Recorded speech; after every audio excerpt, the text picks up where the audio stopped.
Boker Tov, everyone. Thank you for joining us for this morning's program, this class that I'm running, which will actually be running every morning, Monday to Thursday, this week and next, bringing us right up until Pesach. The class is called Metok Midvash, which means sweeter than honey. And it's going to be mystical insights into the Pesach Seder. I hope you are able to glean something from these sessions. They'll be brief, they'll be 20 minutes every day, just because there's a lot going on in advance of Pesach. So just want to get something out there so we can really try to connect deeply, and it'll be just a few ideas at a time. Now, this is not going to be a commentary on the Haggadah. It will be utilizing a particular text. This is it. It is a Haggadah shel Pesach. It is a Pesach Haggadah with a commentary. There it is in Hebrew, Metok Midvash. I think the screen is reversed, so if it is, hopefully you can read Hebrew backwards.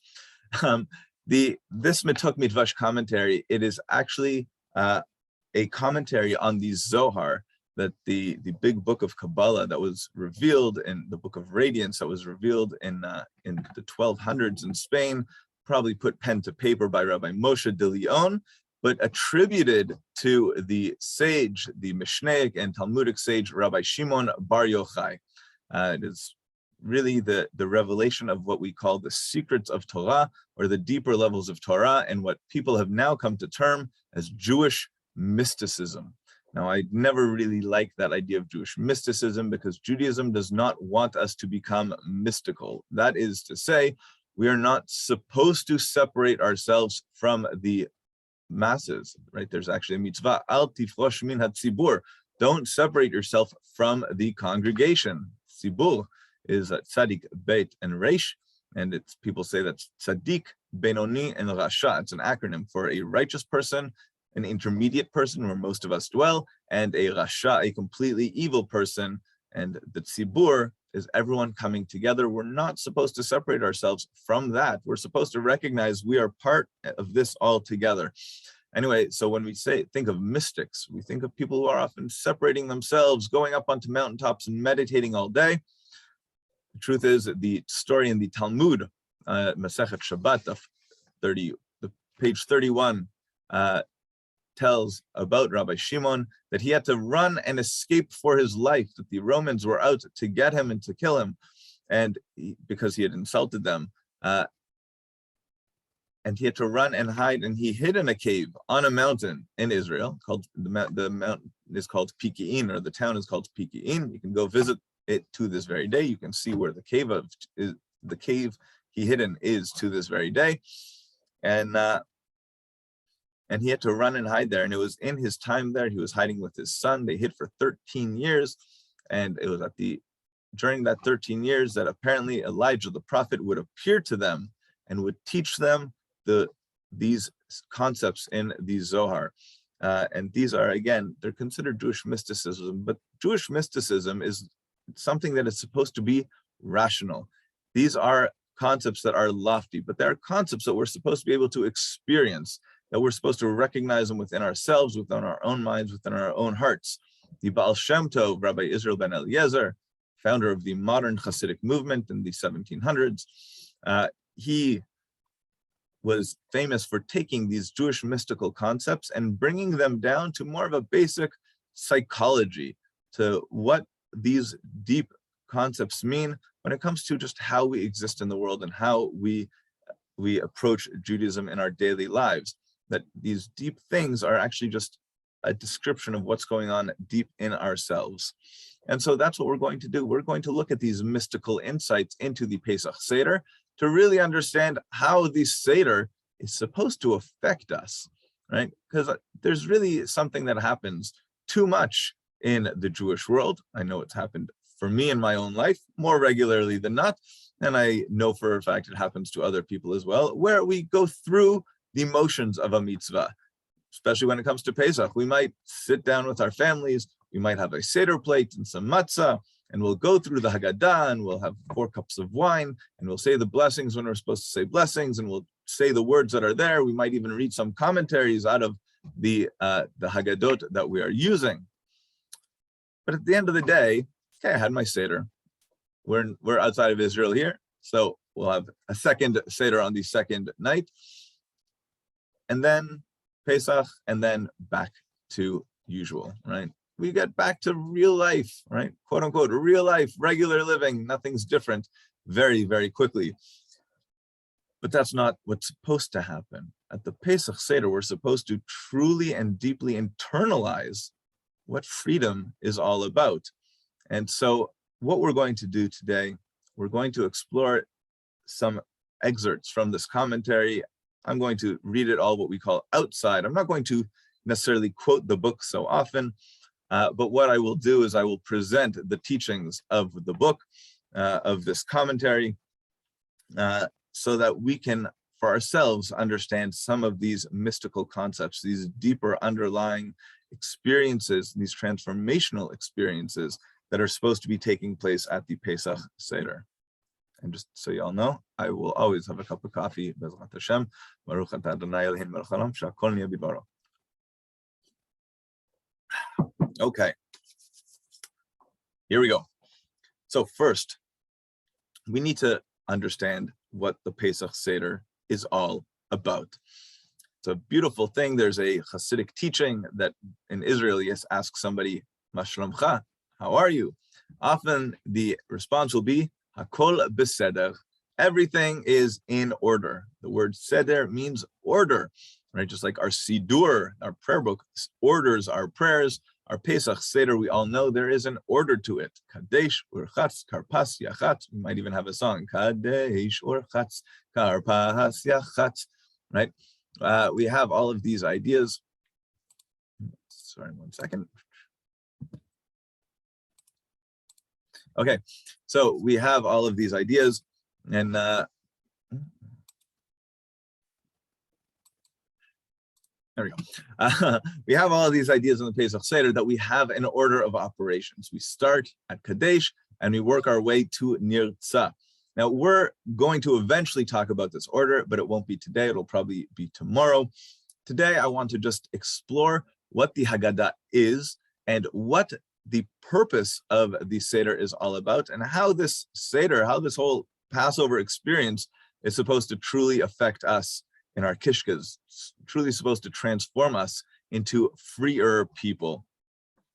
And so we start off talking about the Sipur Yetziat Mitzrayim, the story of the Exodus from Egypt. This is a very important thing. When it comes down to Passover, the most important thing that's supposed to happen is the telling of the story of leaving Egypt, right? If you do nothing else, the idea is to tell the next generation and to impart to the next generation that this story happened, that our ancestors were slaves in Egypt, and through miracles, really things beyond nature, we were freed from Egypt.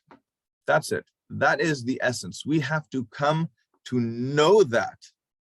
So how do we do that? How do we come to really affect ourselves like this? The idea is by reflecting on these miracles, by reflecting on the amazing things that happened to our ancestors when they left Egypt, the way we were taken out of slavery, that we need to, that the more we are able to speak about those matters, the more they're able to penetrate our hearts. The idea here is, he says, Chayav lahotzi hadvarim mipiv. You have to say these things out of your mouth in order that your heart will be awakened. It's a very amazing thing that our hearts can be awakened through the words of our mouths. And I think that's such an important thing, right? It's one thing to think, right? I can think certain things, can even feel certain things, but unless I'm able to express those same things, have them come out of my lips, out of my mouth, I'm never going to truly internalize them. It's very interesting. We're reading right now the parashiot, the Torah readings of Tazria and Mitzorah, which are all about these spiritual affliction as a physical manifestation called Mitzorah, or Tzara'at, which is, some people say is leprosy or other things. It's probably none of those things that people say. But the reason that it happened, that a person was afflicted, was because of destructive speech, right? There's that old idea that, you know, we've all I'm sure we've all heard before, sticks and stones may break my bones, but names will never hurt me, right? We all know that's fundamentally not true, that sticks and stones may break our bones, but then our bones will heal. The names that people call us can penetrate deeply into our hearts and torment us for decades and decades and decades, right? Not so simple, right? The words that come out of our mouths are so powerful. And so these two parashiot that we're reading right now are all about the power of our words, both to harm, but also to heal. And that's where the Pesach Seder comes in, that the words of our mouths here are coming to heal us and coming to awaken our hearts to what it means to be free. And this goes to such an extent, something that is said in the Haggadah, which we'll see later, that even somebody who knows all of these stories, even somebody who is well-versed in the story of the Exodus from Egypt, somebody who has read and learned many, many of these commentaries, is still obligated on the nights of Pesach to say these stories out loud, even by yourself. You still say everything out loud, because it is through saying it out loud that you give it power, you give it energy.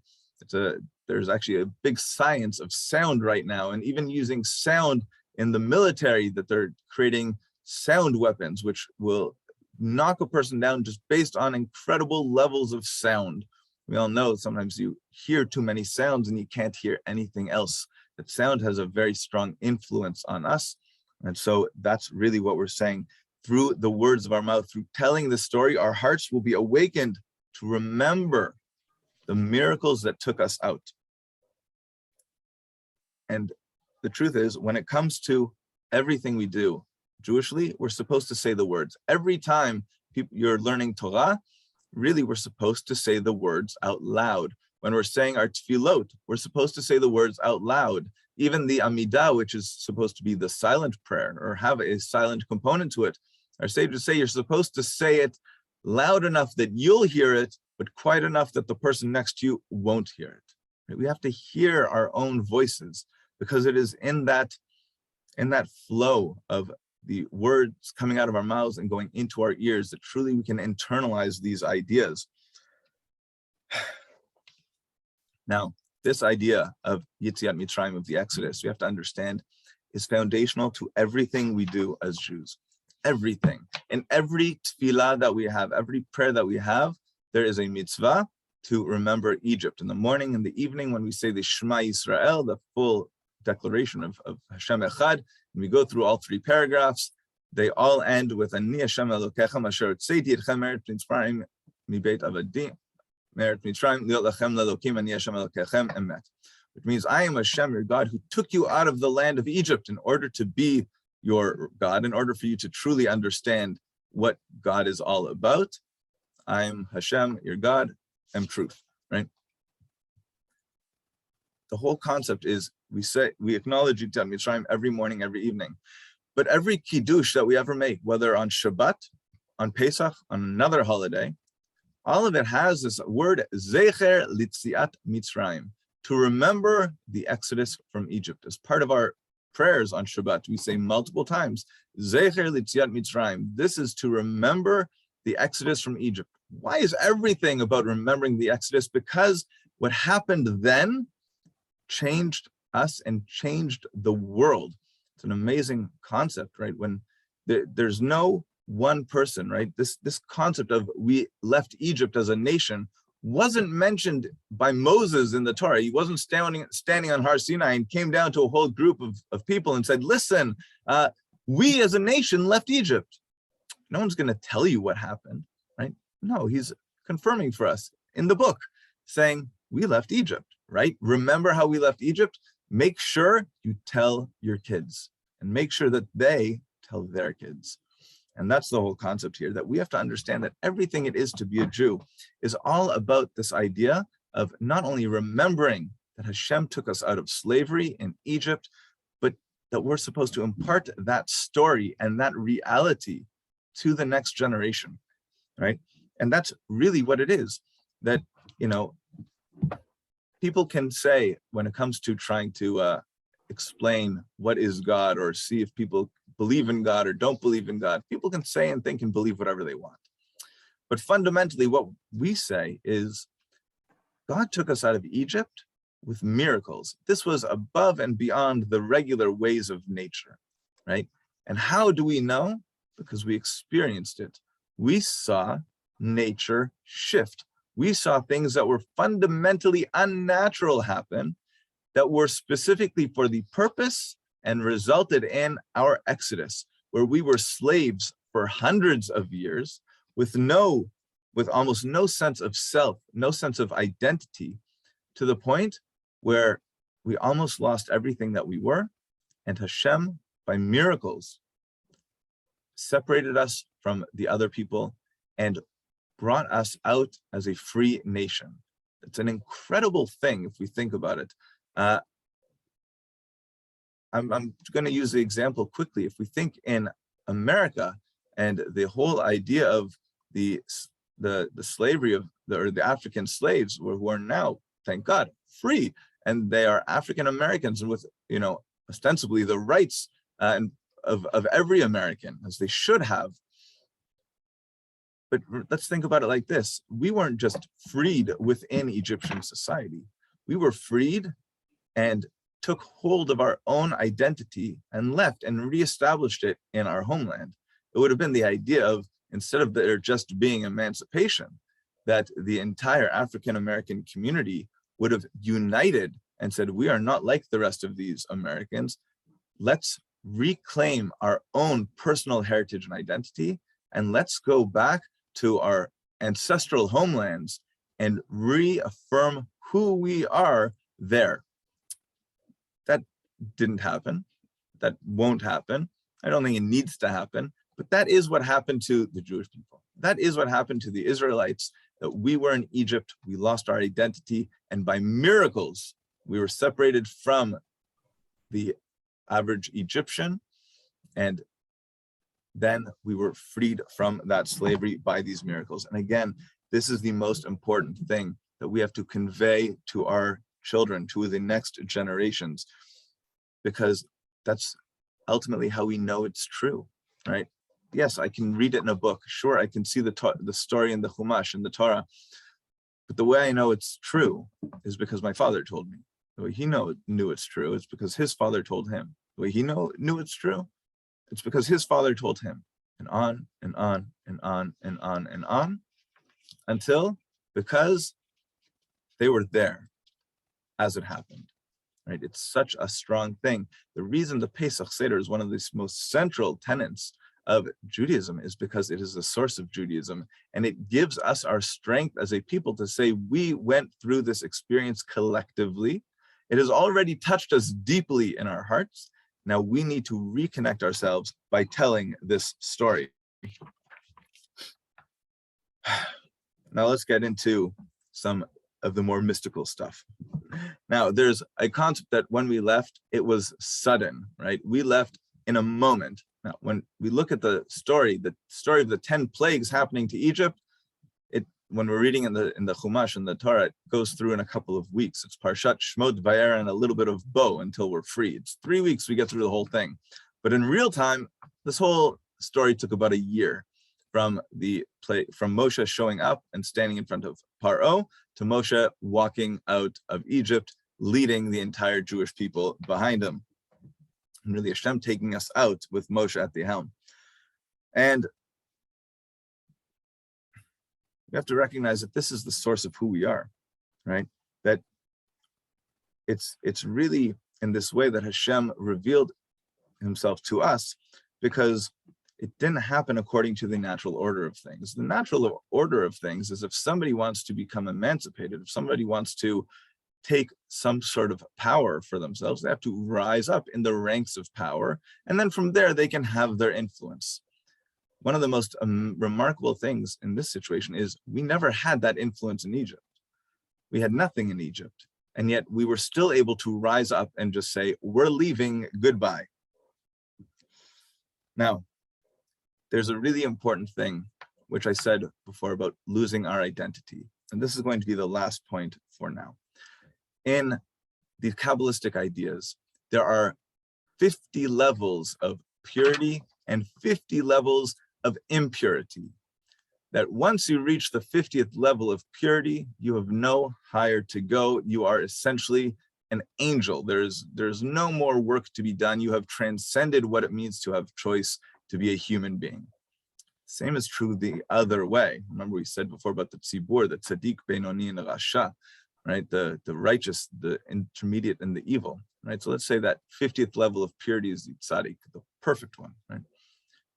The middle would be everyone in between, and the rasha, the evil, would be the 50th level of impurity.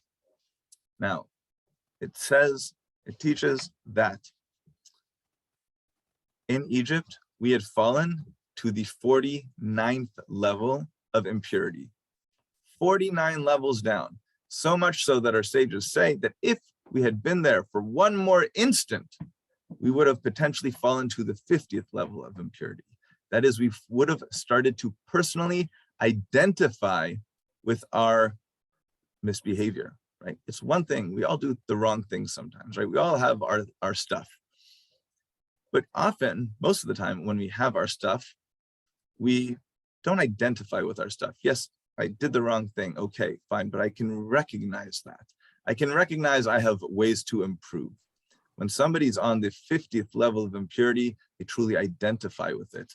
If we had fallen in Egypt to the 50th level of impurity, we would have started to say our entire identity is that of a slave. I am a slave. And not only that, I almost choose to be it because that is the essence of who I am.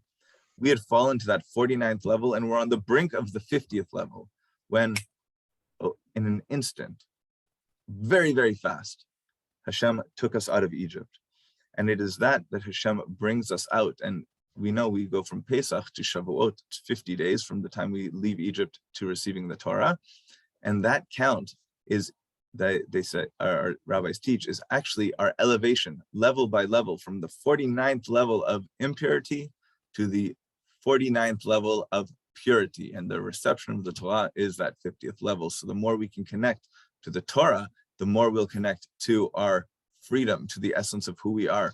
It's an interesting teaching in Pirkei Avot, and this is how I'll wrap up, that in the 6th chapter of Pirkei Avot, it talks about the words of the Torah, and it says, Charut al haluchot, right? They were engraved on the tablets. It says, don't read it as charut, but read it as cherut. Don't read it as they were engraved on the tablets, but read it as they were freed upon the tablets. Our whole freedom was founded on the Yetziat Mitzrayim, leaving Egypt and coming to embrace Torah. We'll talk more about that as we move on. Oh, sorry, I didn't finish. And Pirkei Avot, it goes on and says, Ein bein charin ela mi shosek b'talmud Torah. There's no such thing as a free person, other than somebody who is involved in the study of Torah. That is all for today. I hope you enjoyed this sweeter than honey session. And Bezrat Hashem, we'll be back tomorrow morning, 10 a.m. for another one. Also, this will be posted on the Beth Emeth YouTube channel this evening. Have a wonderful day, everybody. Thank you for joining me. Shalom. Thanks, Rabbi. Thank you. It was